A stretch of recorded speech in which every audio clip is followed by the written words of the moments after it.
Thank you, Russ. And this game really epitomises the depth and passion in English football.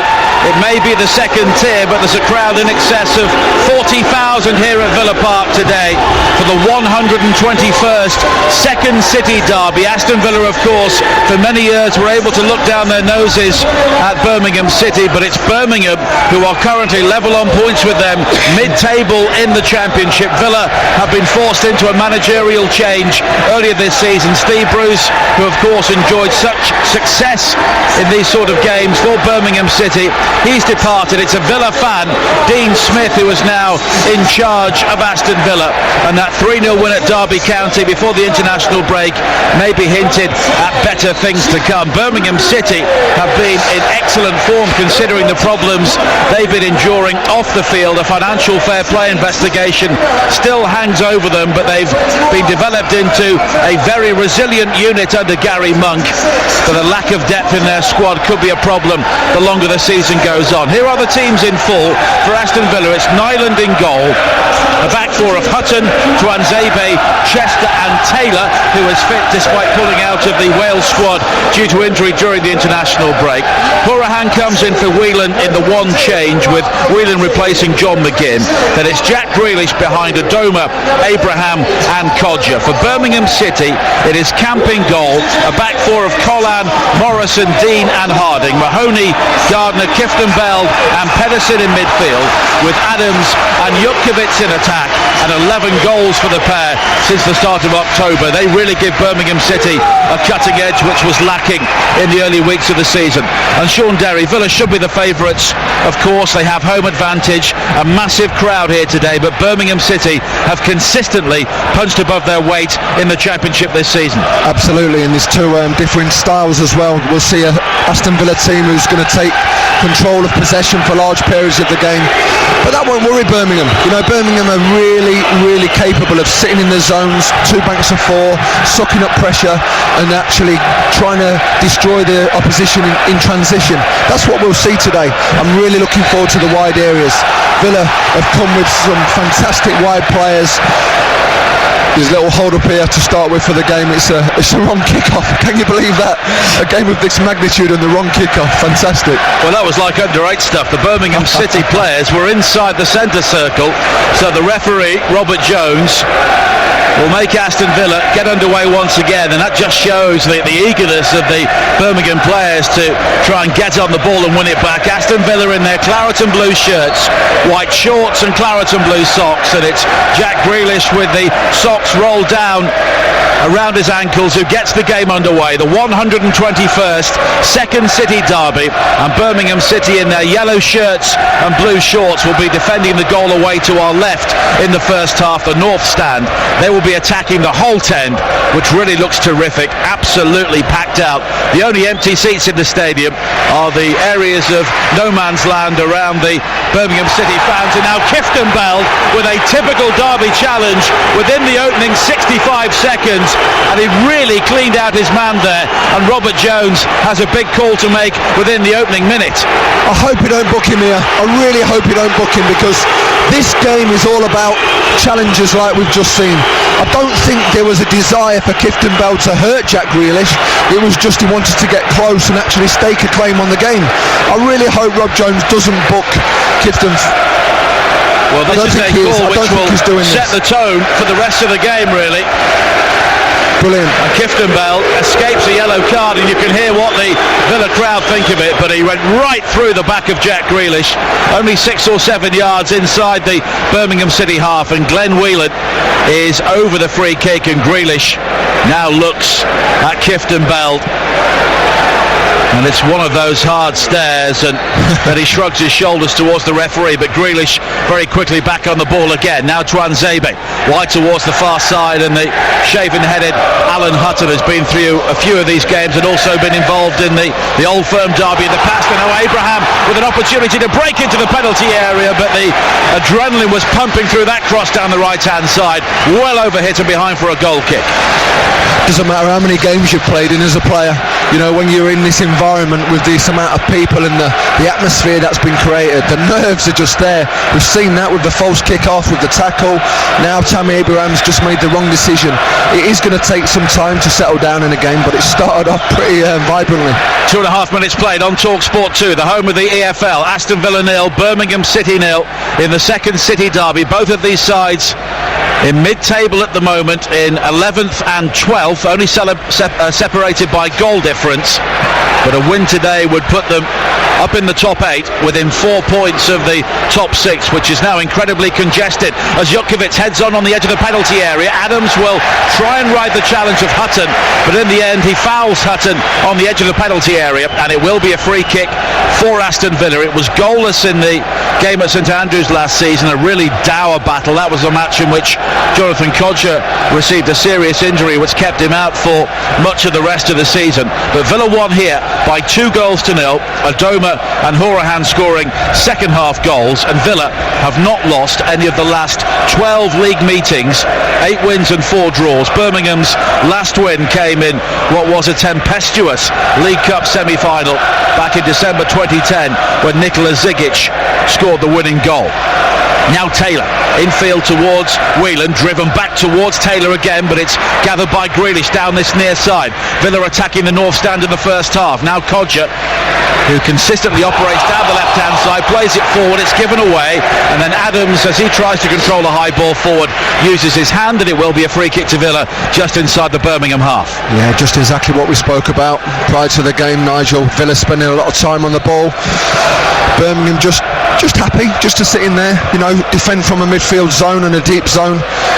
What they don't want to do is they don't want to spend too much time off the ball, because the power and the pace that Villa have got in their ranks, they can hurt anybody, just as we've seen this last 2 or 3 games since Dean Smith's been here. He seems to be a little bit more, I don't know, the guile that the likes of Jack Grealish can bring to the game. If you let him have space and time on the ball, he can definitely hurt you. Chilly, blustery day here in Birmingham under slate grey skies as it's thrown down the line for Blues on the far side. Adams will chase. Tuanzebe gets there first, but it's a heavy first touch from him, and it will be a throw-in for Birmingham City by the corner flag, and it's a big day for one of their youngsters, Wes Harding, who was in the academies both at Birmingham and Aston Villa. And he's in what is a makeshift Birmingham side with Gary Gardner on loan from Aston Villa, unavailable for this game, and Hotter also injured, and he is the one player in the Birmingham side, or the Birmingham squad, Sean, who can provide the goal they're looking for. Absolutely, yeah, and that's where you don't, we know, everybody knows in football the situation that's, you know, that's big, kind of a cloud that's overlapping Birmingham at this moment in time. You don't want the big players to be missing, especially on days like this. But what they have got on the flip side of it, when you've got that situation, it kind of grabs hold of the whole football club, and that's what's happened with Gary Monk and his team. Everyone's pulling in the right direction, and that's why they're getting these successes. Harding has another throw in on the far side, thrown down the line, nodded on by Jutkiewicz, and then Whelan gets there before Adams to head clear. It's quickly won back by Pedersen, who is operating on the left-hand side of midfield today.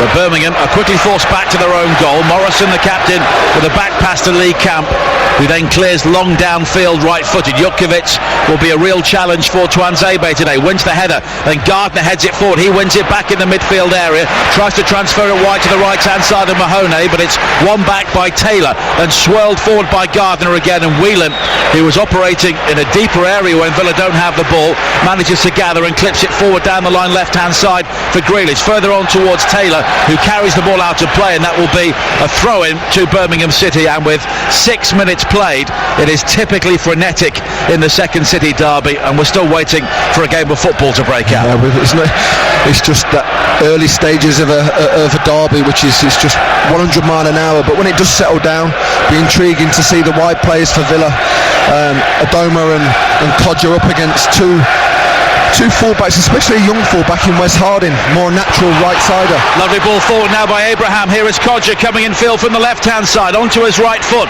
That's Hourihane in support, but further wide to the right-hand side, and Hutton. Now hugging the touchline is Adoma down the right. He looked to come in field onto his left foot. The low cross in, looking for Codger. Headed away though by Dean, and now Jutkiewicz will find Adams, but Tuanzebe quickly wins it back for Aston Villa. But his ball wide to the far side, in front of those Birmingham fans who have packed out their allocation in both tiers of the Doug Ellis stand around the corner flag on the far side. And they'll see the ball drift out of play for a throw-in to Birmingham City. But there was a lack of width there for Aston Villa. There was, and there was a lack of movement in terms of in front. When they broke the lines of Birmingham City, Birmingham have got this brilliant team spirit that once they lose possession, they get back into their banks of four really quickly. Villa can't afford to pass slow passes to each other, because you won't break this Birmingham City team down. If you missed the end of the cricket earlier on today, Sri Lanka have been set 327 to win the third test in Colombo. They're 52 for 4 at close of play, and coverage resumes live and exclusive on TalkSport 2 at 4 a.m. tomorrow morning. Following this game, we will have coverage of the Leicester Saracens rugby union match from the Premiership. Then at 5 p.m. it is NFL Matchday Live. The Jags at the Bills is our main game, as Grealish hits the turf once again, and he appeals towards the assistant on this near side, believing he was caught, and Robert Jones, the referee, will just have a word with Neil Taylor, and the match is simmering at every opportunity. I think Jack Grealish is obviously been caught earlier on in the game. He's got his second heavy challenge there, but he's got to take this, Jack. You know, Jack Grealish has to understand that he's a very, very good player that's going to get a lot of close kind of tackles that take place throughout the game.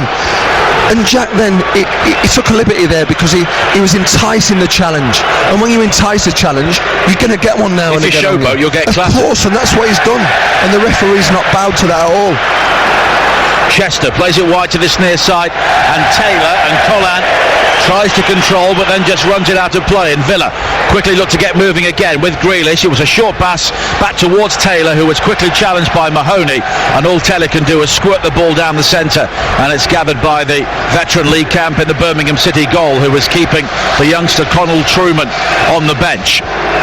Camp now clears long downfield right-footed. The floodlights are on here at Villa Park, even though it's a lunchtime kickoff, as Taylor clears the ball away on this near side, and Gardner jumps in ahead of Codger, who was waiting for it to bounce, and Gardner rides a couple of challenges down the line right-hand side, and Jutkiewicz tempts Chester into the channel down this near side, and it will be a throw into Birmingham City, and Maxim Collan has the ability to hurl this long into the penalty area. Mahoney, on loan from Bournemouth, is the closest Birmingham player to him. Kifton Bell also lurking with intent on the edge of the penalty area. In towards Mahoney, back towards Collan again, a high hanging cross from him, and the volley on the edge of the penalty area squirts just wide. It was Pedersen on his right foot, never really got hold of it, and Nyland happy to see it drift behind.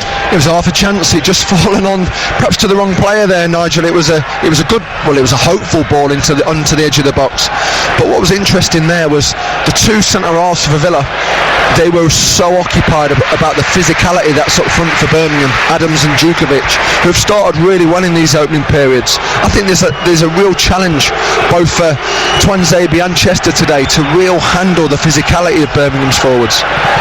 And Gary Monk, before this game, was saying that Birmingham need to absorb this atmosphere and use it to their advantage, as Hourihane goes down and then uses his hand to control it as he's challenged by Gardner, and it will be a free kick to Birmingham in front of their fans on the far side. And Monk was also making the point that his team have already gone to hostile atmospheres at Leeds and Stoke and won this season.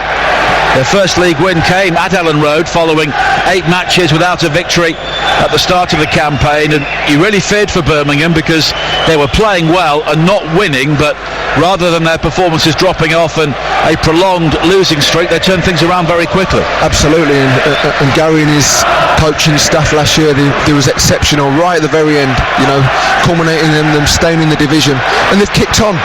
Now Adams plays it forward, but Jutkiewicz is offside as he fires the ball high over the angle from the left-hand side of the penalty area. Whelan was caught in possession, quickly played forward by Adams towards Jutkiewicz, but the big man, often not quick enough to be caught offside, but he was on this occasion. They're a big threat, these two, for Birmingham. They're the old-fashioned type two centre forwards. Play together, play off knockdowns, play off flicks. One runs short, one runs behind, and they're going to be causing a big problem for Villa's two centre halves this afternoon. Nearly 12 minutes played. It's Aston Villa 0, Birmingham City 0 on TalkSport 2 with Screwfix, and you need to hurry. The Screwfix Black Friday event is live now. Taylor hooks it over his shoulder on this near side, just in front of Dean Smith on the edge of the Aston Villa technical area. There's not too much room down there, and Smith and Richard O'Kelly, his assistant, are very close to Gary Monk, with the fourth official Darren England between them, trying to keep order as Colin throws down the line, and it's flicked on by Jutkiewicz, and then Gardner wins the header well, and Pedersen again tries to help it on towards Mahoney, but he'd just come back from an offside position, and Aston Villa have the free kick, and they've had 2 wins and 2 clean sheets recently, Villa. They were rather nervous in that 2-0 victory here against Bolton. We brought you live on TalkSport 2 a couple of Fridays ago, but they were excellent at Derby County. 3 late goals to win that match at Pride Park and really send out a message of intent after only 2 clean sheets in their opening 15 games.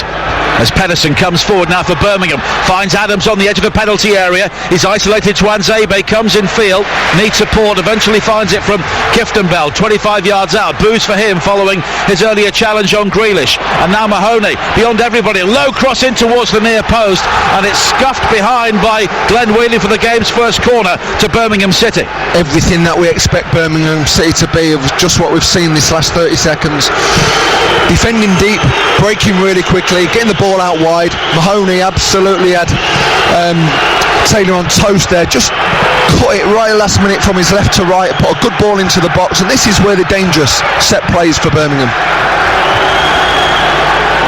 And Craig Gardner, who of course has played for all 3 Birmingham clubs, if you include West Bromwich Albion, although they may consider themselves to be in the Black Country, he's over the corner, and this only his 3rd league start of the season for Birmingham City, but he's left it to Pedersen, and it's swirled high into the penalty area, nodded down by Jutkiewicz, and then headed clear wide to the far side by Hutton. Jutkiewicz will stretch out a telescopic leg and try and win it back. Adoma almost used his pace to break away for Villa on the far side there right, but he's shepherded out of play by Kieftenbeld, and it will be a throw-in to Birmingham City, who have 5 wins, 9 draws and 3 defeats so far this season, and they've been really good in recent weeks. Only 1 loss in 13 at Derby County, but 7 of those games have been drawn, and in their most recent game they drew 3-3 at home to Hull City, with Che Adams scoring a hat-trick. Harding will now take a throw-in on the far side in a rare moment of calm inside Villa Park at the start of this game. Plays the 1-2 with Pedersen, and then carries the ball over the byline at the Holt end, and it will be a goal kick to Aston Villa with 15 minutes played, and it's 0-0. That's the problem with Wes Harding playing as a natural right back at left back. You know, he's just, when he gets in them final third, he's not got that left foot to put the ball into a box where they've got 2 dominant centre forwards there. 2 very different styles. Villa wanting to play that passing, that slow approach through the midfield third, and Birmingham just going back to front, and both causing problems when they get the style right. And now Whelan almost dispossessed by Jutkiewicz, but here is Chester with the bright red boots coming forward now for Aston Villa. Hands off Jutkiewicz and finds Grealish midway inside the Blues half on this near side. Kieftenbeld this time lunges in with the challenge and wins the ball. Colin with the long ball forward. Adams now will chase into the penalty area down the right hand side. Tuanzebe has to be watchful, and Adams does well. All he could do really was drive the ball in and hope for the best. It took a deflection off Tuanzebe and goes behind for a corner. Back to front, no passes through the midfield third for Birmingham, just playing it direct into them 2 centre forwards. Che Adams running the channels really well. Tuanzebe's got a big problem here this afternoon, because I don't think he's encountered physicality like these 2. Well, he wouldn't do, playing Premier League under-23 football. It's not So the sort of different. play you come up against. Absolutely. 16 minutes played on Talk Sport 2, the home of the EFL. 0-0. And the corner swung into the near post, carries right through the 6-yard area. And Michael Morrison, the Birmingham captain, is saying, where was the challenge at the far post? Because had there been one, it would have been 1-0. What a ball into the box that was. It really was a fantastic delivery from Conor Mahoney. You're expecting a centre-half to just get half a yard in front of his mark, or a centre-forward. Their chances at Birmingham need to take here this afternoon. Whelan plays the ball into the midfield area, and Codger. And as Sean was saying, Villa do try to be very deliberate and methodical in the midfield area, but in an atmosphere like this, that's often a way forward which will antagonise the home supporters. Now Whelan wide to the far side, and Tuanzebe, who is on loan from Manchester United, and he's forced back by Adams towards the halfway line and back in field towards Chester. And Birmingham at the moment, with 17 minutes played, are doing a very good job on Aston Villa, because chances have been few and far between for the home side. Now Codger back towards Whelan again. You can hear the urgency coming from the home crowd. Grealish with his back to goal, 25 yards out. He's caught again from behind by Kieftenbeld, but a softer challenge this time, if we can say that. But it's a free kick to Villa in a dangerous area. It's interesting. Gary Gardner's just saying to Jack Grealish, just stay on your feet. That's 4 or 5 times now Jack's gone to ground. And yeah, we know he gets this close contacts around him, but for Jack Grealish to get a little bit more respect in his game, he needs to stay upright more often than what he does. He does have a free kick here, and Grealish and Hourihane are over it, and Hourihane could strike it from here. He scored 1 or 2 long-range free kicks for Aston Villa, notably in injury time at Blackburn earlier this season, which maybe kept Steve Bruce at a job at that stage. But it's Grealish who thought about swinging the ball in, but then the referee blew the whistle and Grealish stopped. Now it's take 2. Grealish again, right-footed, high into the penalty area, and Camp comes through the crowd to claim unchallenged. Yeah, it was a good ball by Jack Grealish. It was an excellent ball, in fact. Just hoping for, again, what we've just witnessed 2 or 3 minutes ago from a fantastic ball for Birmingham. You want one of your centre-halves just to gamble a little bit, but the closeness of the marking for Birmingham there was exceptional. Kieftenbeld finding Adams on the edge of the penalty area. Now wide to Harding, the left fullback, who comes infield onto his right foot, and it was a decent ball forward, and Jutkiewicz, completely unmarked on the edge of the penalty area, was able to knock the ball down, but he couldn't find Adams. And now Codger can bring the ball clear, driving over the halfway line for Aston Villa, wide to the far side. And Adoma. Abraham waits in the centre, but it's Hutton who is charging forward, and Harding comes across to make the challenge, and a goal kick has been given. In the end, the final touch was off Alan Hutton. Why on earth did Adoma not cross there? Well, he had an opportunity there, and I think this is the reason why we've seen Wes Harding be the left back today, because of his pace and his aggression and his power. Because when Albert Adoma gets a full steam up, he's a fantastic winger, especially at this level. And we've seen at certain times this season, a lot of the game plan is out wide. Can you get it through the middle? Can you get it out wide for Villa? But he's got a challenge on today with Wes Harding, because he's an athlete. And there was the possibility of maybe moving Maxime Collan, who's a very accomplished player, over to the left-hand side, but Birmingham needs somebody to try and cope with Jonathan Codger as well, coming down this near side. Now Tuanzebe, wide to Taylor, and it's a poor ball from Tuanzebe, driven straight into the Birmingham City dugout behind Gary Monk, who stands there, arms folded, and Birmingham have the throw-in. Adams now on this near side, down the line for Conor Mahoney, who's given the room to turn by Taylor, and he'll now try and take him on down the right hand side for Birmingham. Delivers a low cross in towards the near post, but it was half hit and gathered by Nyland. Now it's quickly bowled out to the far side, and Harding again showing his value on the far side, challenging Adoma at the expense of a throw into Aston Villa. 21 minutes played at Villa Park on Talk Sport 2. The Sunday exclusive over on Talk Sport today comes live from Dean Court. A 1:30 kick-off with Sags, Jim and the team. Full commentary, live and exclusive to national radio, of AFC Bournemouth against Arsenal. And we have Leicester against Saracens coming up following this game. Grealish, caught again, this time by Gardner. just inside the Birmingham half, and again Jack Grealish is chirping towards the referee. It's the fourth time he's been caught in the game already in the opening 21 minutes, and he believes that some of the treatment's been unnecessary. Well, he's definitely a marked man, Nigel. We know that. He's full of quality, but he does keep it in the floor, and I think he's just got to get rid of that perception of what he carries. Now Hourahan into the penalty area, right-hand side, finding Adoma, and it's a deeper cross from him. Kieftenbeld is there to nod the ball away at the far post. Sliced high into the air by Conor Mahoney. And then Collard on this near side will move in to nod the ball clear ahead of Kodja, and it will be a throw-in on this near side which Neil Taylor will take.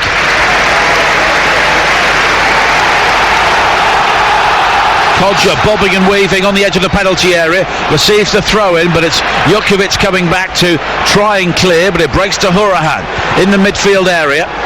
And now Hutton in field, but it's behind Kodja, and Kieftenbeld has time to assess his options and bring the ball clear. Gardner swings a high ball wide to the left-hand side, and Jukovic, who gets there ahead of Hutton, tries a very ambitious shot.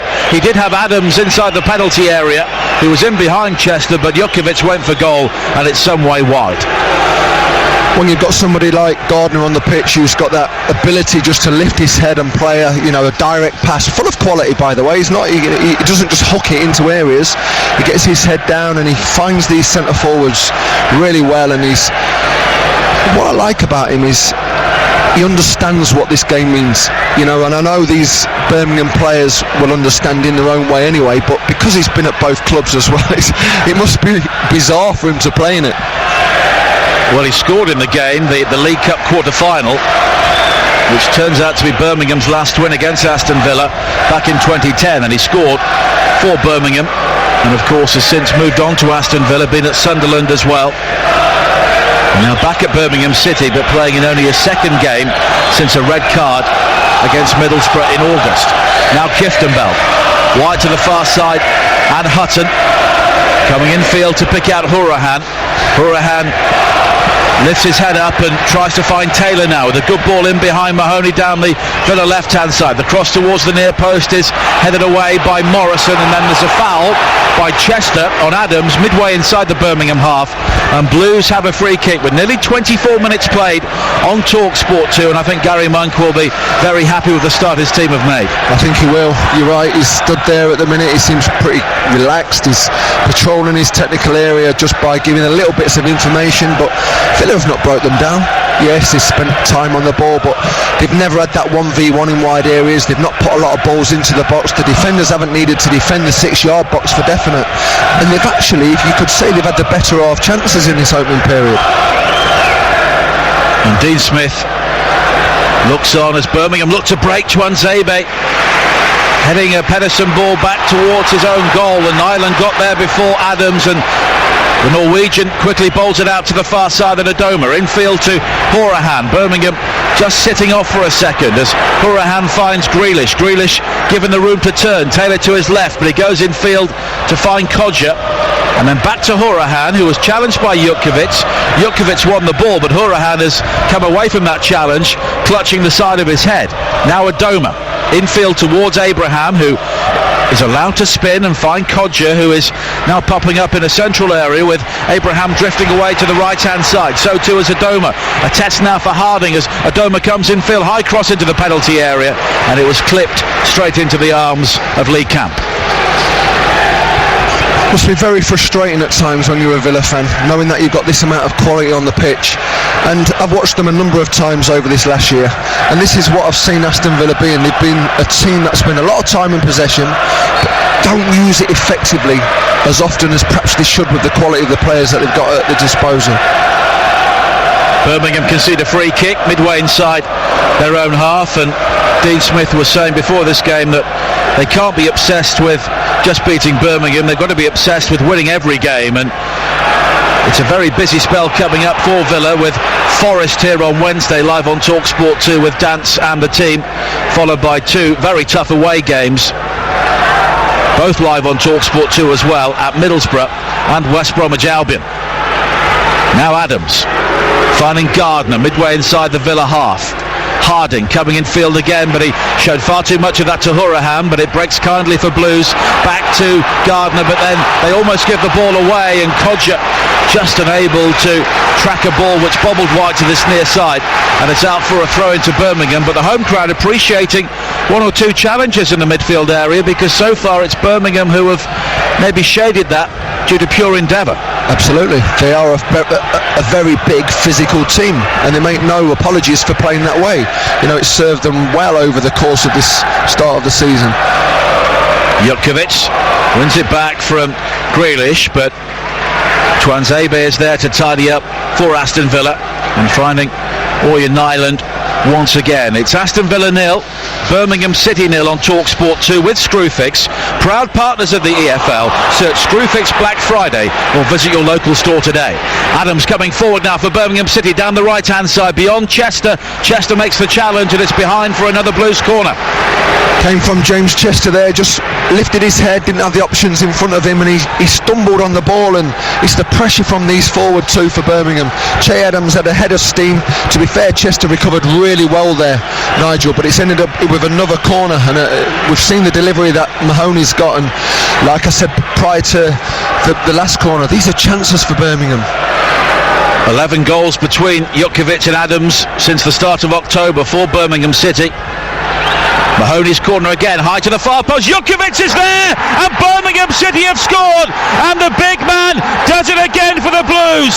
9 goals in 9 games for Lucas Jutkiewicz. Aston Villa asleep at the corner, and Jutkiewicz made them pay. Aston Villa 0, Birmingham City 1. And for me, Nigel, I think they deserve it. I really believe that Birmingham deserve this lead. They've had a structure to the way they've played. They've played on the counter-attack, and they've such a threat in the final third with the two centre forwards. Fantastic delivery from Conor Mahoney, but where was the marking? When you see the game, when you see the goal back again, Smith will be absolutely fuming with his defenders. On a ground where they've not won since December 2004, Birmingham City lead in the second City derby. A couple of blue flares have been set off by the Birmingham fans, who are still celebrating that goal deliriously in the Doug Ellis stand on the far side.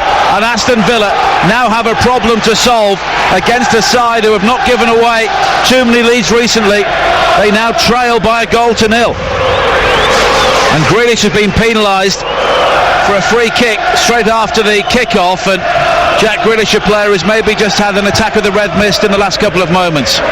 Absolutely, frustration. That was absolute soul frustration from a player who's got a lot of abilities, not getting the ball in the right areas, probably not working hard enough to get the ball in the right areas. Jack Grealish, you know, you're looking at that type of player with the history and the background of this football club, and you want him to do more. But I tell you who are doing more, it's these two centre forwards for Birmingham. They've been absolutely outstanding this opening period. And a very calm finish from Lucas Jutkiewicz, a far post volley after the corner was allowed to travel a long way. Now Colin coming forward down the right hand side. We can still smell the cordite in our nostrils following the smoke bombs let off on the far side as Birmingham win a throw-in, and Aston Villa are really rocking here with 29 minutes played on TalkSport 2. Birmingham City lead at Villa Park by a goal to 0.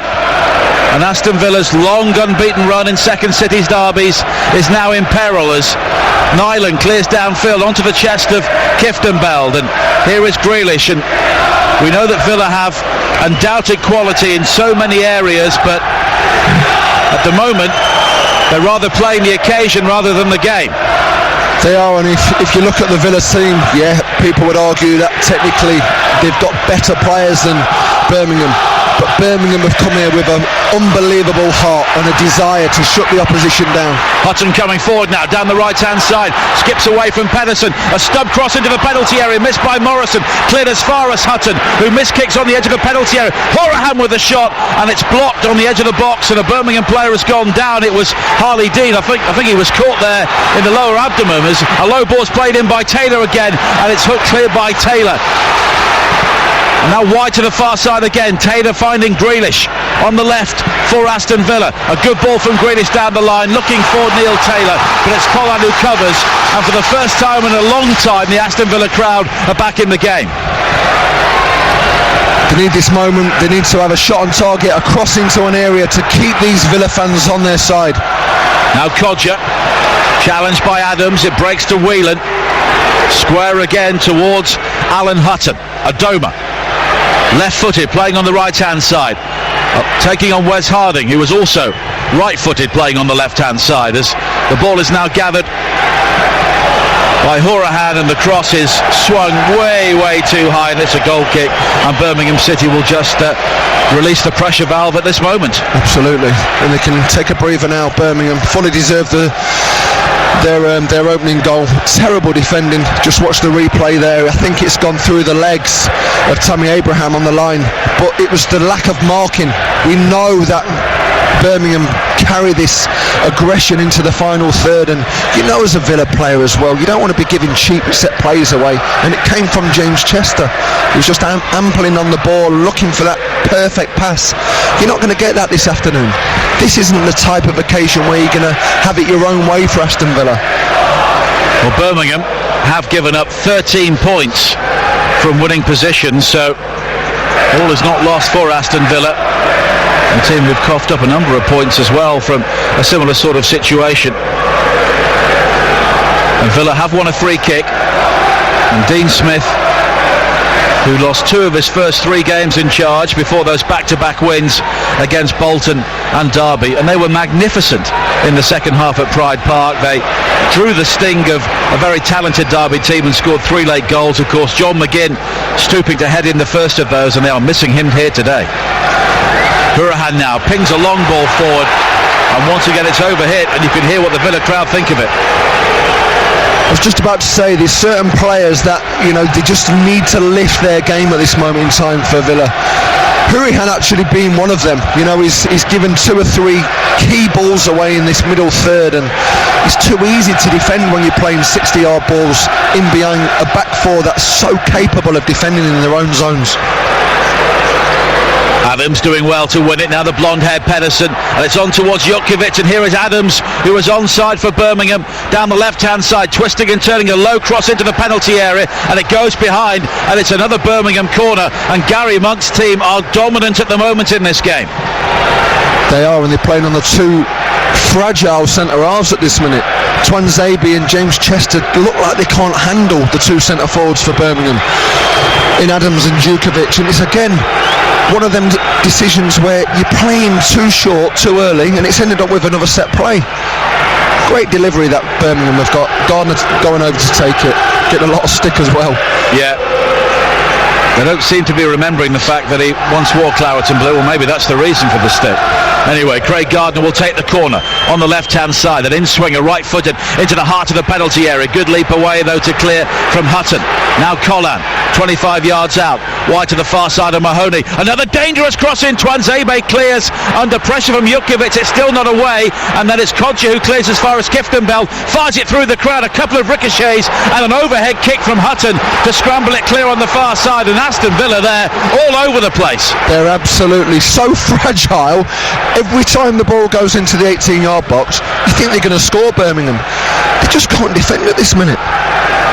Harding will take the throw-in on the far side, and this really has echoes of those Birmingham City Villa games when Birmingham first headed into the Premier League, as Gardner plays a long ball in. Adams with a shot, hits the post, and Birmingham inches away from a second goal.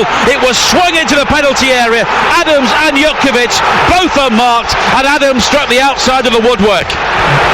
What a fantastic box into the ball into the box again, and Adams just getting in between 2 centre-halves. Simple movement. He's not even checked his run. He's just ran in between 2 centre-halves, and it's so close, wrapped against the post. And they would have deserved the 2-0, and that's what I can't understand. Villa have just not got going. Now a chase forward on the far side from Hutton, back towards Adoma. And Adoma now will trick his way beyond Harding. Decent cross into the near post. Nodded away though by Harley Dean. 35 minutes played on TalkSport 2. Birmingham City, good value for their 1-0 lead as Mahoney slides in to win it back from Taylor on this near side. But it bobbles out of play, and it will be a throw-in to Aston Villa, who really need a foothold in this game. Gardner slides in now to win it back from Grealish, then Mahoney on Taylor, and Whelan, quickly challenged by Jutkiewicz, manages to find Horahan. Now it's transferred wide to the right hand side, and Hutton, Adoma on his outside. Hutton threads it into the penalty area for Adoma. High cross in, Abraham looking for it. It drops to Kodja with the volley, and Aston Villa have equalised. And moments after Birmingham City hit the post, it's Jonathan Kodja with a goal which sparks delirium inside Villa Park. 1-1. And it's the first time that Aston Villa have got the ball wide, but quick passes through the middle of the midfield into a wide area. A brilliant ball into the box by Albert Adoma, and Kodja just found himself with a little bit of space at the back post, kept it down wonderfully well. Do they deserve it? They probably don't on the course of the first 35 minutes, but it's game on. Jonathan Kodja's 5th goal of the season. He was injured in the derby game at St Andrews last season, which saw him spend 5 months on the sidelines, but that's a much needed goal for him, and certainly a much needed goal for Aston Villa, because they were really rocking there. Birmingham should have gone 2 goals up, but now it's 1-1. Jutkiewicz coming forward at the other end now, tries a spectacular volley, left-footed from way outside the penalty area, and it's about 25 yards wide. Interesting now how the dynamics changed just before half time. Villa haven't played well. Birmingham have, find it a level scoreline at this moment in time, but can Villa have a little bit more quickness of passing? Can they get it wide to this very efficient wide right winger in Albert Adoma, because he's a right back playing left back. You want to try and give him the ball as often as you can, feed it down his neck so he's sick and tired of the ball. And the one time they've got it out wide with a little bit of pace, he's beat his opponent, and they've scored by it. Chester coming forward now for Aston Villa. Wide to Kodja again, coming in field onto his right foot, and he's beyond the challenge of Carlisle and also Gardner.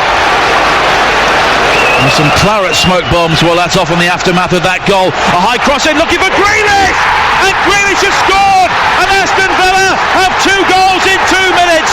Jack Grealish with a far post header, and the Aston Villa fan scores in the game which matters most to his club, and Birmingham City do not know what's hit them. 2-1 to Villa.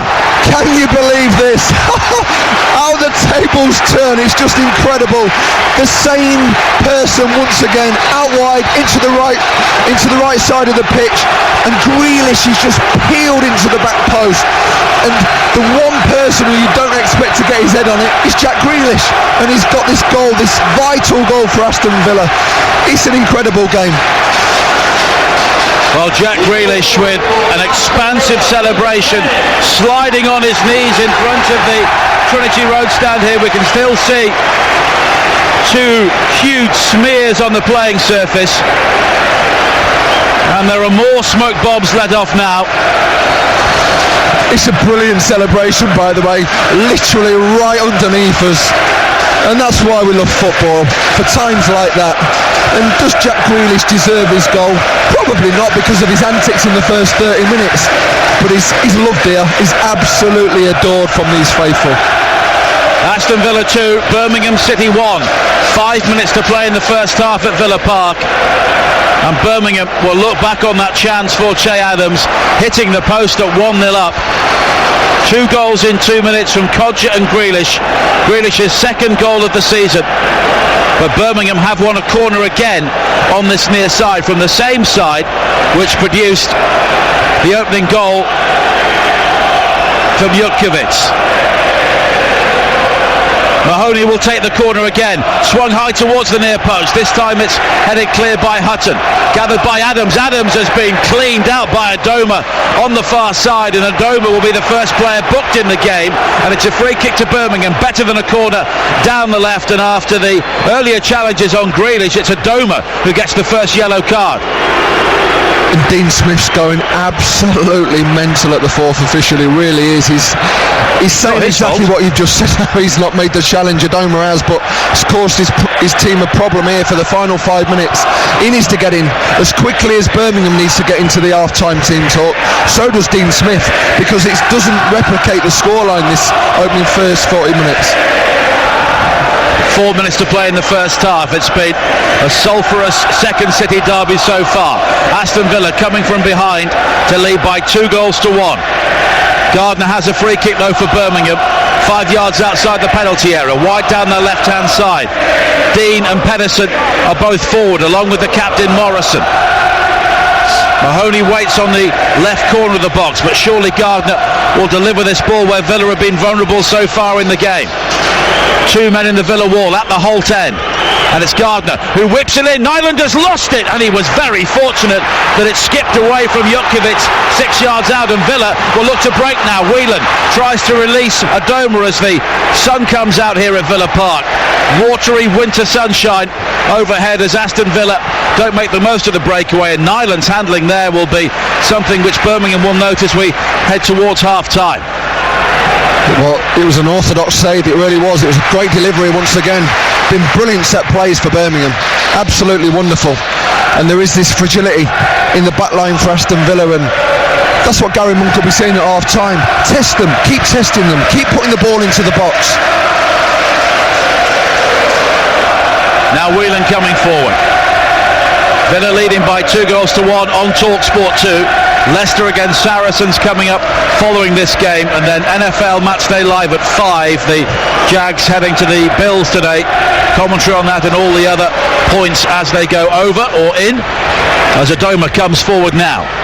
Wide for Villa on the right hand side. Tried to slip it infield to Hutton, but it's cleared away by Dean. And Gary Monk will not be happy about certainly the marking for the second goal, because Grealish was completely unmarked with a header almost on the goal line, and the side who have given away 13 points from winning positions so far this season may have just given up 3 in the space of 2 minutes. Yeah, he'll be definitely disappointed by the way they defended the back area, the back stick.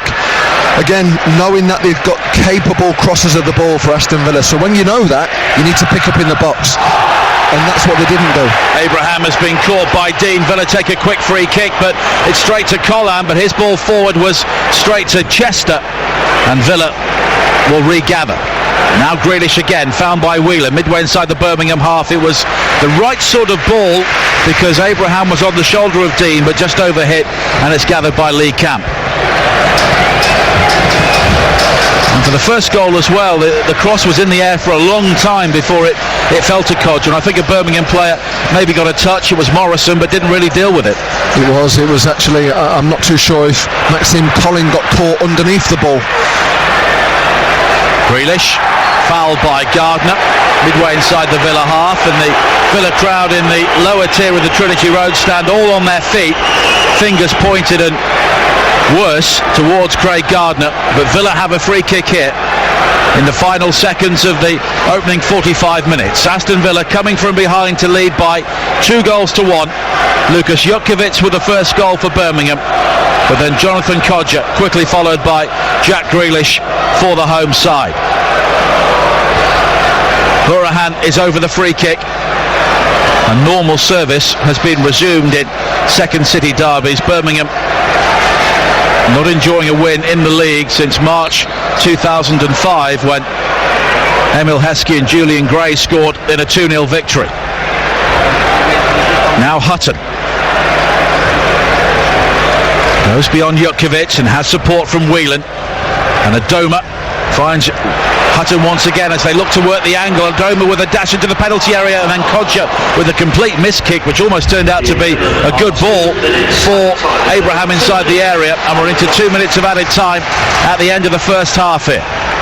Villa leading 2-1 on TalkSport 2. We'll have all the half-time analysis with Russ and Sean coming up in a couple of moments, as Collan does well to judge a long diagonal ball forward and cushion a header into the path of Mahoney for Birmingham City. Mahoney infield onto his left foot, knows Grealish is somewhere in the vicinity, so finds Morrison, and it's boomed long forward from him but straight to Hutton. Lunging in was Pedersen on the far side, and it goes out of play for a throw-in to Aston Villa. And Birmingham City have completely lost their composure, which they had both before their goal and for the 9 minutes or so when they were leading this game by a goal to nil. And they had chances to make it 2-0 before they were hit by that double blow. Now Whelan, wide to the far side, and Horahan has support from Adoma, and there is momentary quiet inside Villa Park. I think both sets of fans just calming down after what has been a terrific opening 45 minutes. Now Taylor with a back pass, finding Nyland, closed down by Mahoney, and Nyland clears long downfield once again over the head of Adoma. Harding controls for Birmingham City, finding Gardner, swung wide to this near side, looking for Mahoney, but he was still coming in field after closing down the goalkeeper, and Villa win it back with Taylor. And I think Villa will just settle for leading by 2-1 now as we head towards half-time. And as you say, Dean Smith will still have issues to address. He will have issues, but Gary Monk will have issues as well. I wouldn't be surprised if there'll be a slight tactical change, not in terms of the system, but perhaps the personnel. Young Wes Harding's had a tough moment with both goals, he really has, and the balance there just doesn't seem right. Well, that is half-time, and I think everybody needs to take a breather after that. An outstanding game of Championship football so far, which got better as a neutral the longer the first half went on. Lukas Jokovic volleying in a far post corner to give Birmingham City the lead, but then Jonathan Kodjia and Jack Grealish with a header, putting Birmingham City behind. 2 goals in 2 minutes for Aston Villa just before half-time, and at half-time it's Aston Villa 2, Birmingham City 1. Thank you, Russ, and it just shows the fine margins in local derbies. There were 2.5 minutes between Che Adams hitting the post to make it 2-0 to Birmingham and Jack Grealish making it 2-1 to Aston Villa. It was an incredible turnaround, but Birmingham City now need to regroup. We have sunshine overhead now, a splash of light across the Doug Ellis stand on the far side. And it's Birmingham City who will get the second half underway in their yellow shirts and blue shorts. Aston Villa in the claret and blue. The Villa side, Nyland in goal, Hutton, Tuanzebe, Chester and Taylor. Horahan and Whelan holding in midfield. Grealish looking to pull the strings with Adoma on one side, Kodjia on the other, Abraham down the middle. For Birmingham, camping goal, Collan, Morrison, Dean and Harding the back four. Mahoney, Gardner, Kifton, Belden, Pedersen in midfield. Adams and their goal scorer, Jokovic in attack. And Birmingham defending the Holt end in the second half away to our right, and having to defend now as Kodjia brings it forward down the left-hand side, has support from the Welsh international Neil Taylor, and it's back again towards Jack Grealish, and we can still see a muddy smear on the pitch in front of us here, which resulted from him sliding on his knees in celebration for that second goal. Tuanzebe wide to this near side, and Abraham, quick feet from him to evade Harding. Abraham's cross high to the far post, and the header from Grealish again is over the top. Same area where Grealish just got his first goal from. Brilliant feet on the right hand side by Tammy Abrahams. He really worked the ball fantastically well. A good ball into the back stick, and Grealish again just getting in between two centre halves, and you'd have expected Gary Monk to be mentioning that, especially what happened in the first half. Well, you look at the goals that they've conceded recently, Birmingham City, and they have had problems stopping the cross, and of course both goals came from that route in the first half, at the far post, Kodjia and then Grealish. And you look at the Derby game and the whole City game which they drew, those wide areas have become a real problem for them. When I look at today's game and I look at the lad who's playing there, Wes Harding, he's not a naturally gifted left back, he's a right back, and I think when you get him on his weaker, less dominant foot, he can't defend them areas just yet, and that's where he needs help, and he's not got that kind of intricate help by Pedersen, because Pedersen's he's had to go central areas. But now Villa have given the ball away, and here is Mahoney coming forward, skips away from Chester, caught by Chester on the edge of the area, and James Chester can't believe the free kick's been given, and he may do well to escape a yellow card here as well. Well, it was the referee who gave that decision. I don't think the linesman wanted anything to do with that. He turned his back, started running forward, and but that was Rob Jones. Rob Jones has made a big call there and a big chance as well. Now a great chance for Birmingham. And Mahoney is over the free kick with Gardner on the far side. Morrison, Pedersen and Dean all forward here for Birmingham on the right corner of the penalty area, and it was Villa who gave the ball away cheaply inside their own half again, and now they have to defend the sort of area which helped to produce the Birmingham goal in the first half. Mahoney whips it in towards the near post all the way through, and it's gone behind, and a goal kick has been given in the end. It went through a forest of legs, could have gone anywhere just beyond the near post and behind for that goal kick. It could have gone in. I mean, it was one of them balls that gets whipped across the 6-yard box, and I don't think anybody, there was about 16 players in that certain area where none of them knew what was happening. It came in with such pace. Gary Monk, the 5th different Birmingham City manager in the last 5 second city derbies here at Villa Park, which just tells you the problems which Birmingham have had, a high turnover of managers and a lack of stability off the field, and that continues with the financial fair play ruling which hangs over their head. As Hutton has a throw in for Villa on this near side, attacking the Holt end, hooked into the penalty area by Adoma, met by Dean, and then Gardner to head away, and then there's a fearsome aerial challenge between Whelan and Pedersen, and it's Hutton who then wins it back for Villa, back towards Adoma again. Both the wide players of Villa playing on their wrong side, so they always invert the play when they get on the ball. Here as Hutton now scoops into the area looking for Hourahan, who was quiet for most of the first half. Adoma with a high hanging cross towards the far post. Codger brings it down, then he goes down, and a penalty's been given to Aston Villa, and there's an opportunity to maybe seal things right at the start of the second half. I'm not sure that's a penalty, if I'm honest. I mean, Villa kept it really well in the wide areas. 2v4, ball went a hopeful ball into the 18-yard box. I'd like to see that again, Nigel. I'm not too sure that's a blatant penalty. But again, it was a high cross into the area which caused uncertainty for Birmingham City. And it's Tammy Abraham in his first second city derby who will take the penalty for Aston Villa at the Holt end. And Lee Camp is making him wait. And Villa have the chance to score their third goal in 13 minutes, having trailed earlier on in this game. Abraham has been made to wait a long time, but it's Abraham against Camp. Abraham steps up right-footed and scores! Sends the goalkeeper the wrong way, and Aston Villa lead by 3 goals to 1, and they look set to extend their long unbeaten run in second city derbies.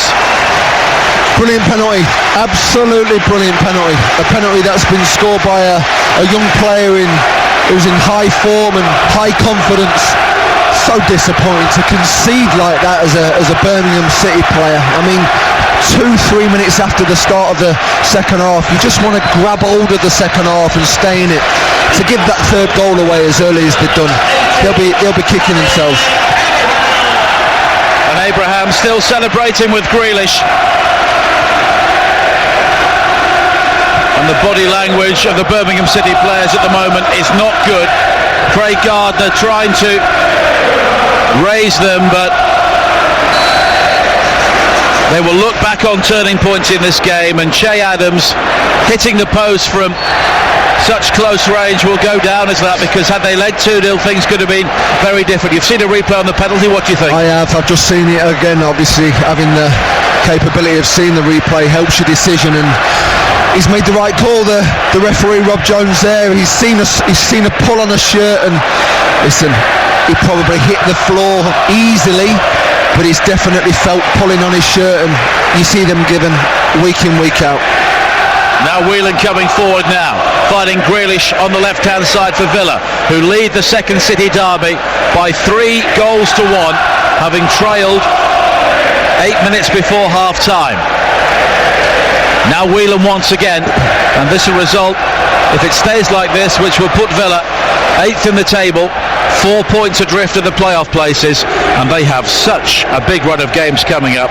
All 3 of their next games are live on TalkSport 2, at home to Forest here on Wednesday, away to Borough next Saturday, and then the following Friday at the Hawthorns, another Midlands derby against West Bromwich Albion. Now Gardner looks to win it back, and Gardner was fouled by Codger, just body checked inside the Birmingham City half. And you look at the Birmingham bench, Sean, and there aren't too many options. And that's the problem you've got. I mean, you look at the Villa bench and there is options, you know, Balassi, Hogan, Lansbury, just to name 3. But I'm looking at the Birmingham bench, and respectfully, I can't see the subs being much better options than what we're seeing at this moment in time. Grealish pokes the ball away to the left hand side, where it's gathered by Codger, and the Villa fans in full voice at the moment. Codger is released by Grealish again down the left hand side, coming in field onto his right foot, fires it in with some venom, and it whistles over the top. And this is the Aston Villa that these faithful want to see week in, week out. Power, pace, creativity. They're playing ever so well over the start of this second half. 8 minutes played. Birmingham actually don't know what's hit them. They really don't. Jack Grealish has took control of the game. The wide players, Adoma and Codger, causing massive problems. And Villa are penalised, or rather Birmingham are penalised on the far side. Jutkiewicz doing some pushing, and it's a free kick for Aston Villa. And Birmingham were recently leading at Derby County by a goal to 0. Jutkiewicz scored there as well, and they eventually lost by 3 goals to 1. Their only defeat in their last 13 games, after 8 games without a win at the start of the season. But this would be 16 points dropped from winning positions already this season. That is it's an incredible stat. It is, and we go on about the problems that Birmingham have got off the field, but that's something that you can control when you're out there and you get that advantage of getting your goal ahead. I mean, you've got to listen. Villa you've got to take your hat off to them and say that they've responded incredibly well to being a goal down, but Birmingham look like a completely different team at this moment in time to what we saw in that first 30 minutes. But Birmingham do win it back on the far side, and it's quickly played forward into the path of Collan, who challenges Chester, leaves Chester on the ground, but it's Grealish who then comes back to win it, and both Grealish and Collan go in studs up. Collan is the player who's been left writhing in agony, but it's Grealish who has got the free kick for Aston Villa. Brilliant by Jack there. You know, he understood that his team needed him defensively, and he's made a 30-40 yard recovery run, and he's put in a tackle that you wouldn't expect a Jack Grealish to do. And you know, whether that's come from, you know, the likes of Dean Smith and John Terry and, you know, the coaching staff to say we need a little bit of everything, Jack. But he's adored here. He's absolutely adored. Well, he's played a key role in this game so far by scoring that second goal so quickly after the equaliser from Codger. Abraham with his 6th goal of the season to make it 3-1 from the penalty spot early in the second half. And Aston Villa lead here on TalkSport 2 by 3 goals to 1. And when Villa Park is like this, it is one of the best places to watch football in the whole of the United Kingdom. As Adams comes forward now for Birmingham on the far side. They have to score the next goal in this game. Adams with the cross, and the volley is in! And then Pedersen! An outstanding finish from Christian Pedersen, his first goal for Birmingham City. And nobody saw him arriving, and he met that full on the volley, and just when Aston Villa were thinking about a victory, they've been pegged back 3-2. And it started once again of Aston Villa taking liberties with the situation, with the scoreline. I think in that instance it was Whelan who just grabbed hold of the ball and he played it central into a short space. It got obviously Birmingham got hold of the ball, it went out wide, and it was a straight run from Pedersen right through the heart of the defence, and a great finish to make it 3-2. This game's still not over. It's been a wonderful derby. Well, the way Villa have been defending, it certainly isn't over. And Birmingham deserves some credit for showing Some character there to get themselves back in the game. A very unlikely goal scorer. Christian Pedersen was the player signed during the summer, which really angered the EFL. Birmingham signing him in the midst of a transfer embargo. It's only his second career goal as well, and what a time to score it. Aston Villa 3, Birmingham City 2. As Chester plays it wide to the far side, and both teams defensively at the moment seem to have a really soft centre as Grealish throws himself on the far side looking for the free kick. The referee's given a goal kick, and really he should at least have a word with Grealish there, because that was a dive. He should do, yeah, and we've seen Jack hit the floor a number of times, not just in today's game, but, you know, playing for Aston Villa, and again, he doesn't need to do that. I'm laughing here, I'm sat next to Tom Ross, and he's just given me a little note. Have they abolished defending? Well, they have in this game. Now Mahoney coming forward, slips it in towards Adams with a shot, and it's straight at Nyland. Well, there should be more goals in this game, and the way both teams are defending, there will be more goals. 58 minutes played on TalkSport 2. Aston Villa 3, Birmingham City 2. This game being brought to you with Screwfix, and hurry, the Screwfix Black Friday event is live now. Hutton down the line for Aston Villa on this near side, and Dean Smith will be absolutely seething because his side establishing a 2-goal lead. And they've given Birmingham a way back into this game, and Adams there really should have done better once again with a clear sight of goal inside the penalty area. Grealish back again towards Chester. Hourahan. And now Tuanzebe coming forward again for Aston Villa. Down the right-hand side towards Abraham. They lead 3-2 in what's been a classic second City derby so far on TalkSport 2. Bournemouth against Arsenal coming up. The Sunday exclusive on TalkSport in around 10 minutes time with Sags, Jim and Ray Houghton. Here on TalkSport 2 with Russ and Mark. We'll bring you Leicester against Saracens following this game, and then at 5 NFL Matchday Live commentary on the Jags at the Bills. And if you missed the cricket earlier, Sri Lanka need 327 to win the third test in Colombo.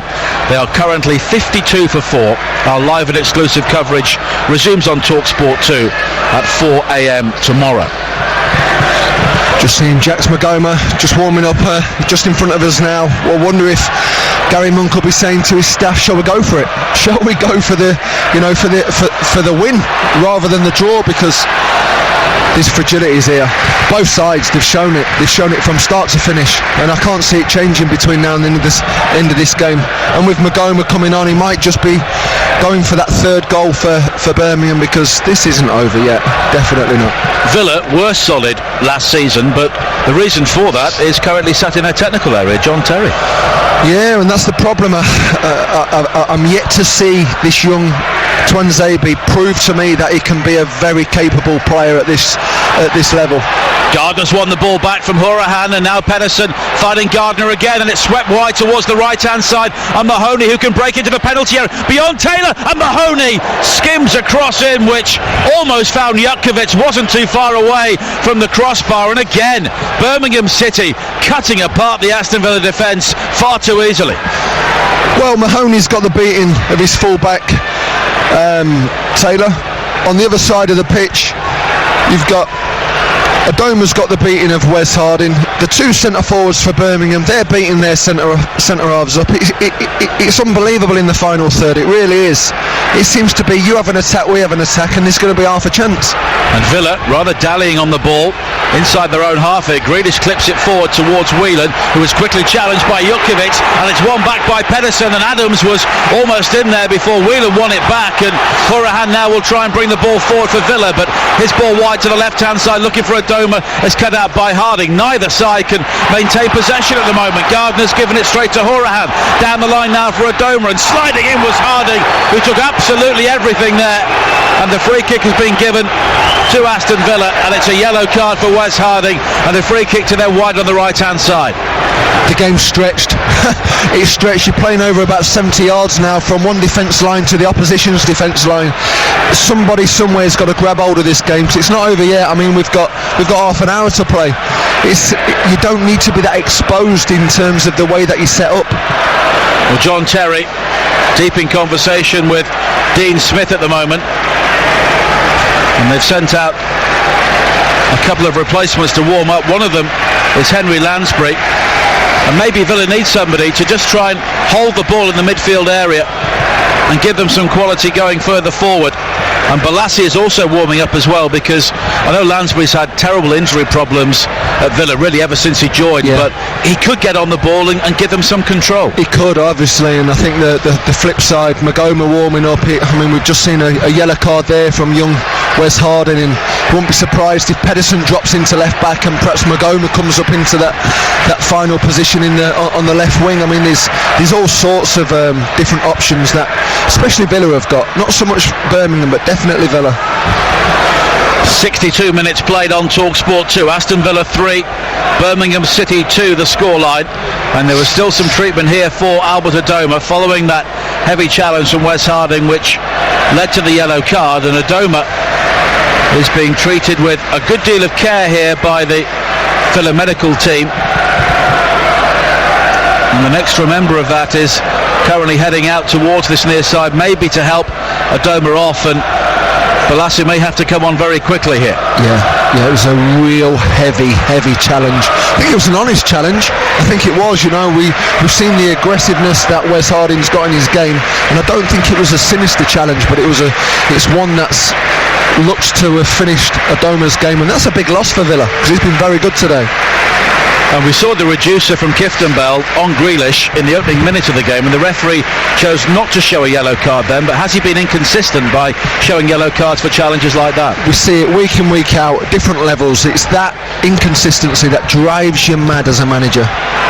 And we also saw the booking on the far side for Villa in the first half as well, after Grealish had been hacked down 3 or 4 times. Just waiting for this substitute to take place, I think. Magoma's going to be coming on shortly for Birmingham. He's had the hurry up from Gary Monk. Villa will play on with 10 men at the moment because Balassi is not ready to come on.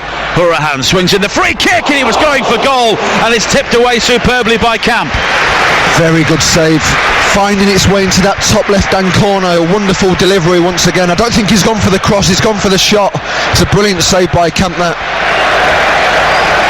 And now Yannick Balassi will come on. It's his 11th appearance for Aston Villa, and they've all come from the bench. The man on loan from Everton cost them £20 million from Crystal Palace, but an ACL nearly 2 years ago now really halted his progress, and he's never quite been the same player since. If he can find that form from 2 or 3 years ago, I mean, he's better than this level, he really is.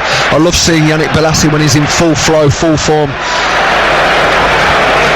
It's a corner for Villa, which Grealish will take, whipped in towards the near post. Campers lost it, and it's headed over the top, and it was Abraham who was coming in at the far post. It was an open goal in the end, but he couldn't keep the header down. Big chance there for Villa to make it 4-2. It really was a fantastic delivery once again, and Camp's just got caught under the ball. Here's something you don't often see these days. The physio is giving Albert Adoma a piggyback to the dressing room. Where's the stretcher? Modern day football, absolutely. You've got all these gadgets, these technical things that you can work on week in, week out, and you haven't got a stretcher to bring off an injured player. And Mahoney is coming off for Birmingham. I'm surprised by that. Mahoney's done well. I'm surprised by that, I really am. I'm surprised by that substitution. He's been a very good player. He's caused a lot of problems for Aston Villa this afternoon. Well, Magoma comes on to replace him. So 2 DR Congo internationals, one on either side, have come on in the last couple of moments.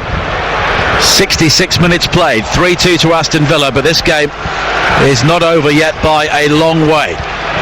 Throw into Villa on the far side following the delay, and Taylor will take it in front of the Birmingham City fans, who must have thought the game was up when Abraham scored the penalty, but Pedersen has given them renewed hope here. Taylor's throwing onto the chest of Kodja. Back to Taylor again, but he loses out in possession, and then he catches the Birmingham man as he was coming through. Collan looking to play the cross in, and it's another free kick to Birmingham in a dangerous area. And Taylor at times can be a liability in those sort of positions. He can. He's not as biggest strength, defending in the final third. He's had a tough day this afternoon, but he's not been on his own. But again, a great opportunity for Birmingham. We've seen some great deliveries going in for both teams. Zonal marking from Aston Villa. 7 players all lined up in a line around the penalty spot. Gardner swings the free kick in, high to the far post, and it beats everybody in a yellow shirt. Maghoma will try and recover it, but Abraham just gets there first, and anywhere will do, and he slices it high into the main stand just in front of us, and it will be a throw into Birmingham City.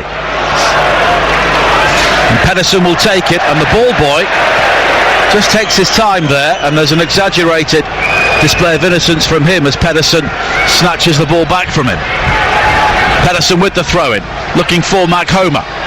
Back towards Pedersen again, down the left-hand side, swings in the cross, flicked away as far as Kiftembel. Gardner was shaping for the volley, but it's Balassi who makes the challenge. Kiftembel hooks it forward though towards the edge of the area once again. Adams tries to feed Maghoma, cleared away by Houriham. Pedersen's high ball into the box again, but Villa will clear, and then a dummy from Balassi doesn't quite come off, and it's Harding who was just able to scrape the ball away for Birmingham, and it's a throw into Villa on the far side. And it is Henry Lansbury who is coming on for Aston Villa, and it's Glenn Whelan, the man who will be coming off, so maybe that extra guile that Dean Smith is looking for could be provided here by Henry Lansbury.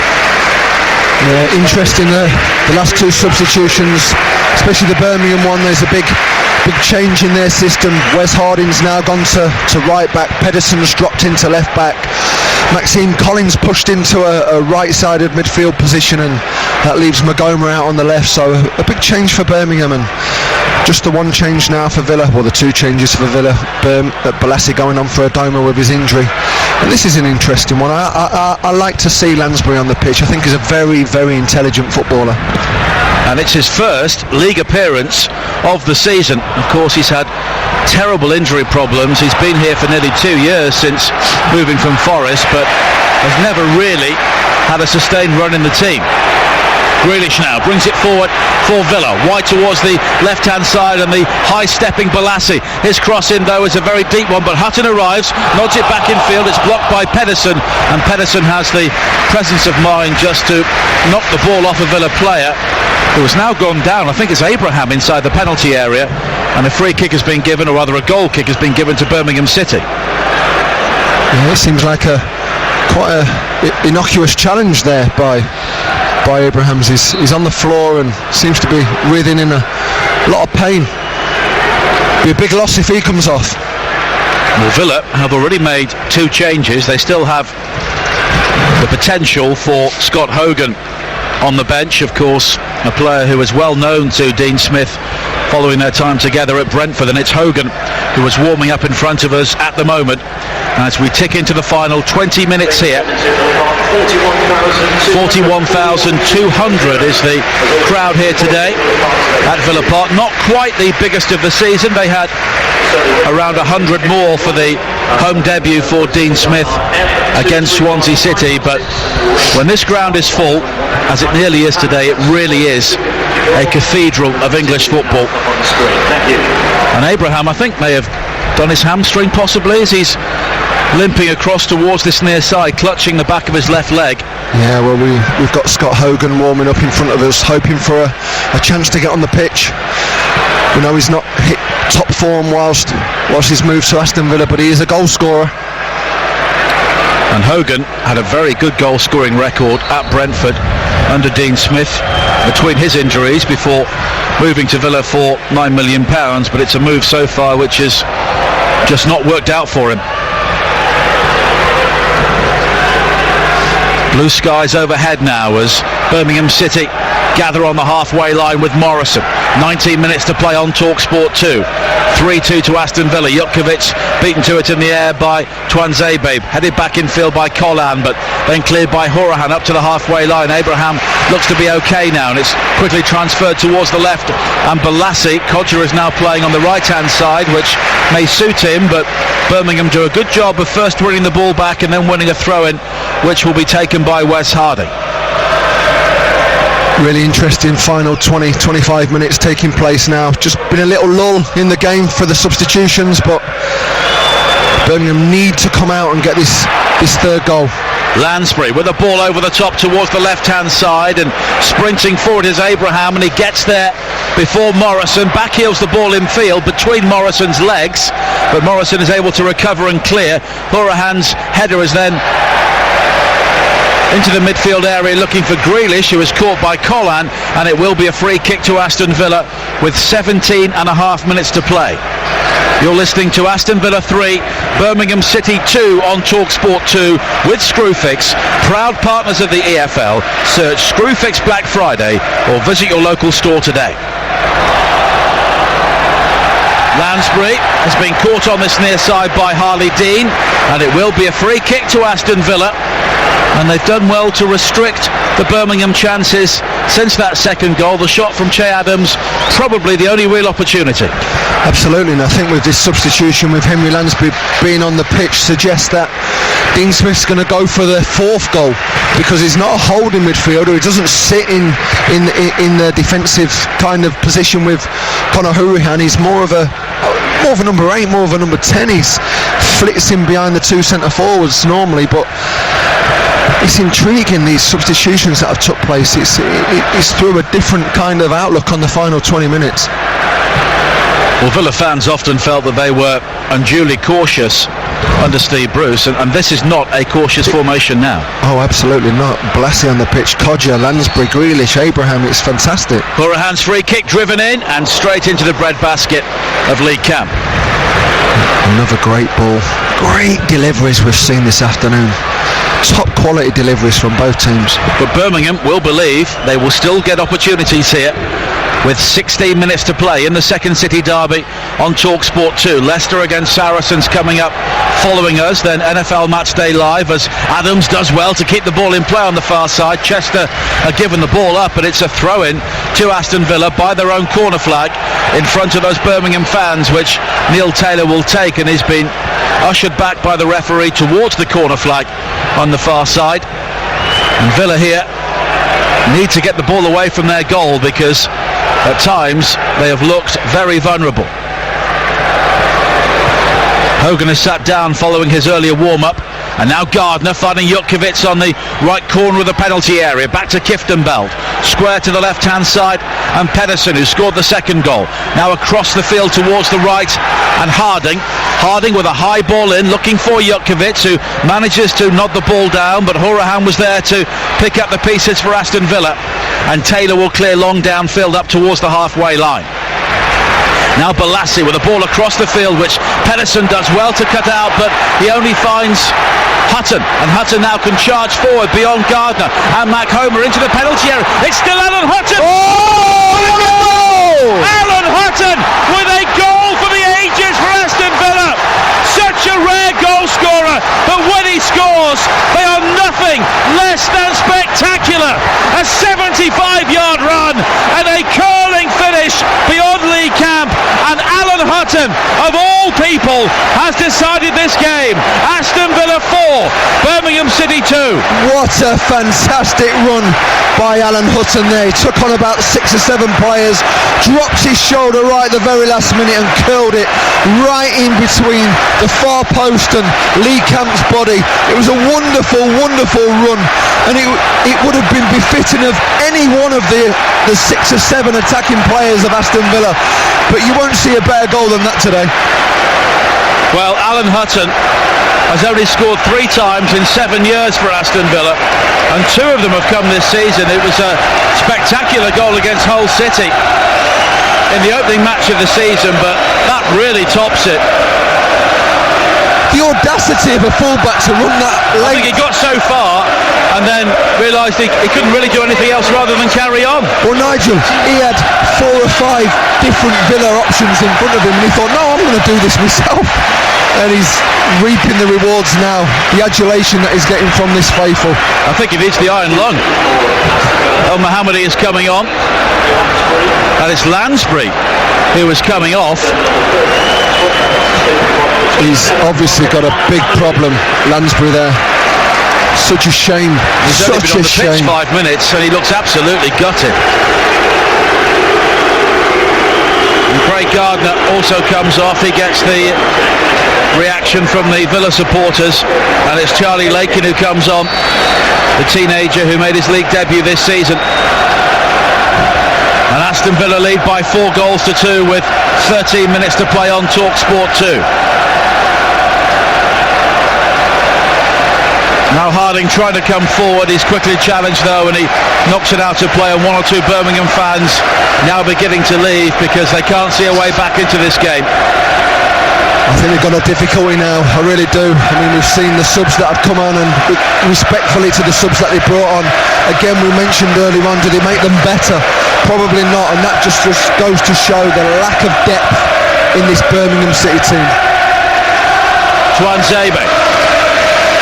And you can hear what this means to the Aston Villa supporters.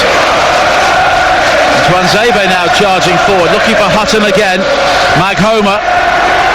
Adams spins in field, and he's found Lakin, but it was all too frenetic there for Birmingham City, and it's Hourihane who brings some calmness to proceedings. But Henry Lansbury, 5 minutes into his league comeback this season for Aston Villa, has now gone off, and that really is worrying for a player who's had so many injury problems. Al-Mohammadi now shakes off Lakin down this near side, high cross into the penalty area, and the glancing header from Abraham was sending the ball high over the top, and I don't think the cross was intended for him. No, it wasn't, but Al-Mohammadi just grabbed himself in his more preferred position out wide. You know, he's got that ability to whip fantastic balls into the box, and young Lakin there found himself exposed. And got to be careful here for the final 15 minutes Birmingham have, because you don't want to be moving away from this game on the back of a 5-6 goal scoreline. It's a problem they've got, and it's one that's going to be there, unfortunately, because if you can't make substitutions that are going to either keep you as strong as you are or improve your qualities, then it's a difficult season for them. And they go to Millwall on Wednesday night, Birmingham City. Then they have home games against Preston and Bristol City.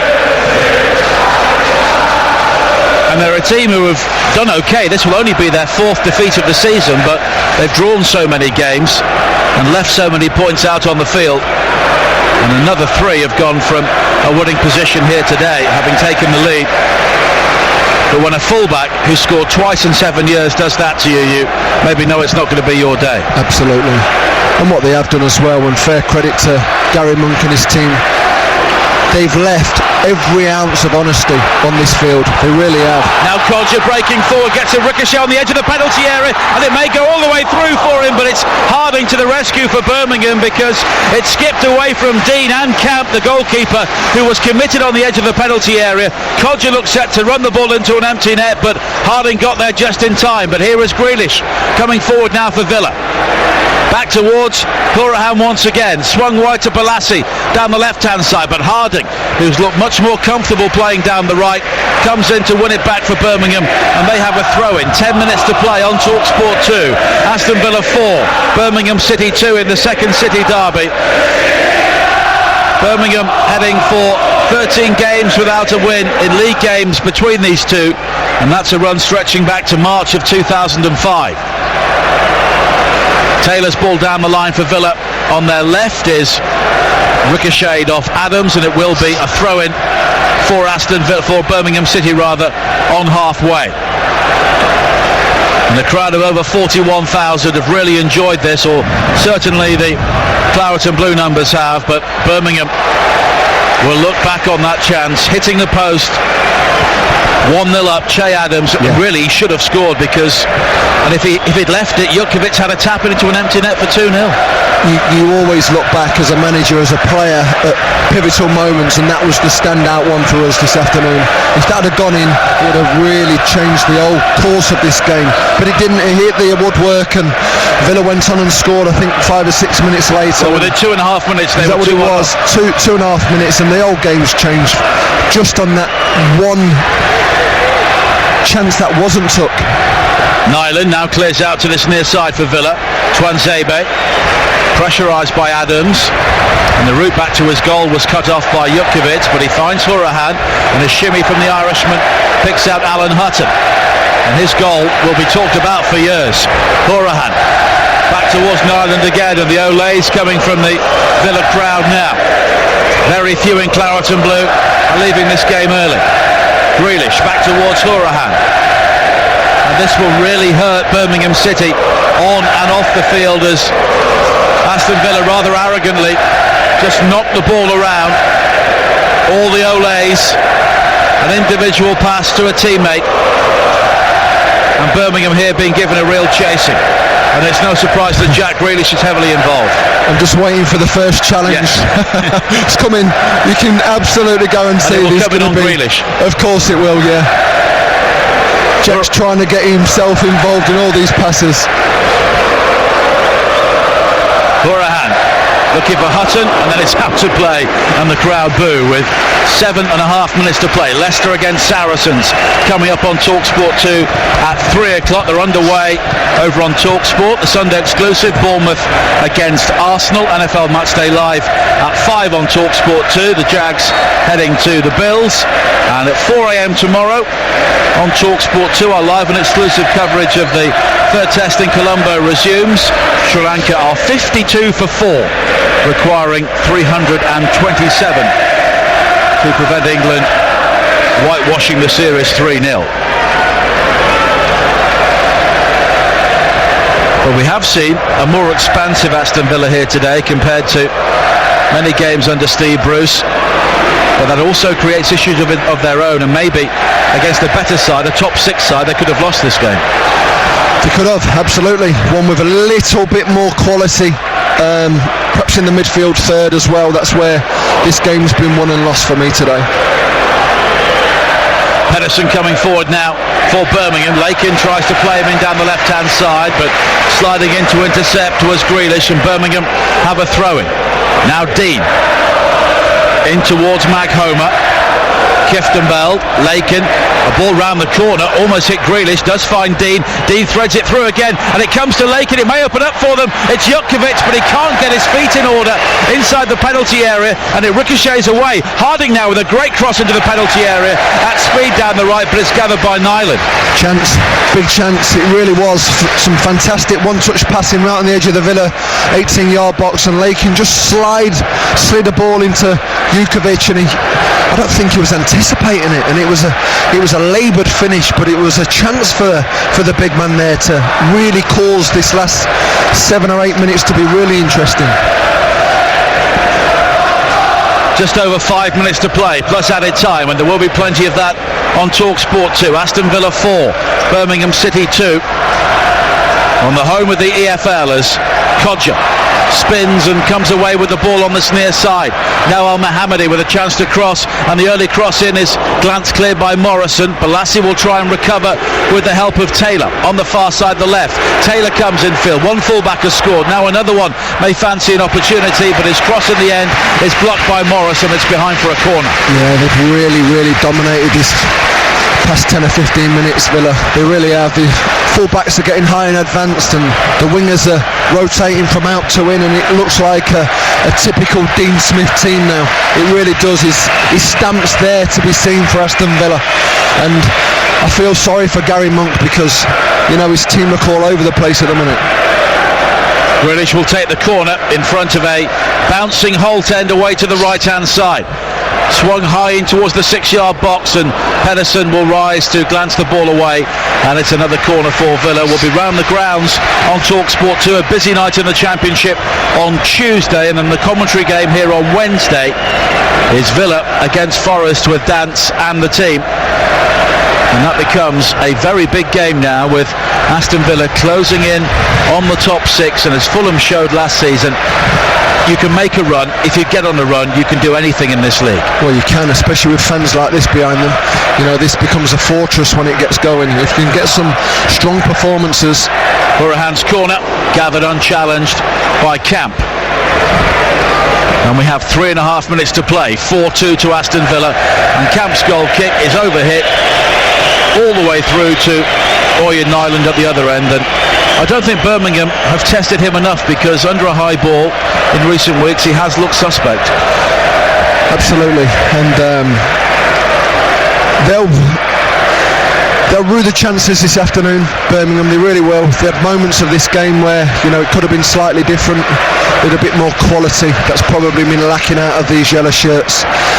But it's been an afternoon for Aston Villa, and it's been an afternoon for the Villa faithful to actually enjoy watching a team, especially this last 10-15 minutes, just take control of this game. It's been a good game. I've enjoyed it.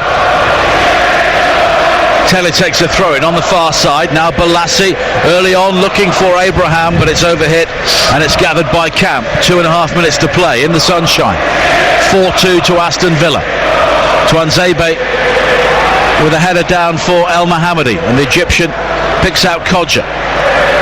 And now Hourihane once again, and Villa have played the more stylish football when it's mattered here. And now Twanzebe will just have to track back towards his own penalty area. And this the start of such a busy period, with the games coming thick and fast at the end of November and start of December. Now Jutkiewicz has left something on Twanzebe as he chases a back pass, and it's a free kick to Aston Villa. Yeah, he's getting his yellow card. Ref's got the yellow card out. It's just pure frustration. That's what that is. Spending so much time off the ball. Villa playing in little pockets in the defensive third, not really wanting to go anywhere, just taking control of the game. And Big Jutkiewicz has had enough.